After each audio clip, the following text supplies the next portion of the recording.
ഈ വീടും പറമ്പോ ആരുടെ പേരിലാണ്? അച്ഛന്റെ പേരില്ല, കുമാരൻ. കുമാരൻ തെങ്ങുംപുറത്തല്ലേ? അയ്യോ അല്ല, അച്ഛൻ കട്ടിലിന്റെ പുറത്തോട്ട് ഉറങ്ങുക. അഡ്രസ് തെങ്ങുംപുറത്തല്ലേന്ന്? ഓ അതെ അതെ അതെ. അച്ഛൻ ബാങ്ക് ലോൺ എടുത്തില്ലായിരുന്നോ? അമ്മ, അച്ഛൻ ബാങ്കിൽ നിന്നല്ല എടുത്തോണ്ട് വന്നായിരുന്ന. അച്ഛനായോണ്ട് പറയാൻ പറ്റില്ല. എന്താ സാധനം? എടോ, അച്ഛൻ പൈസ വായ്പ എടുത്തിട്ട് തിരിച്ചടച്ചില്ല. ഈ വീടിന്റെ പ്രമാണം ബാങ്കില.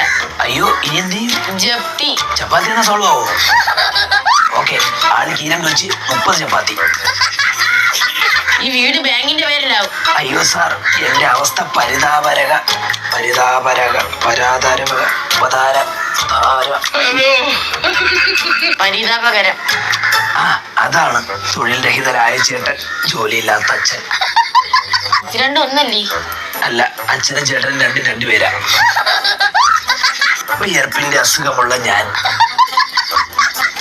പട്ടിണിയാണ് സാർ.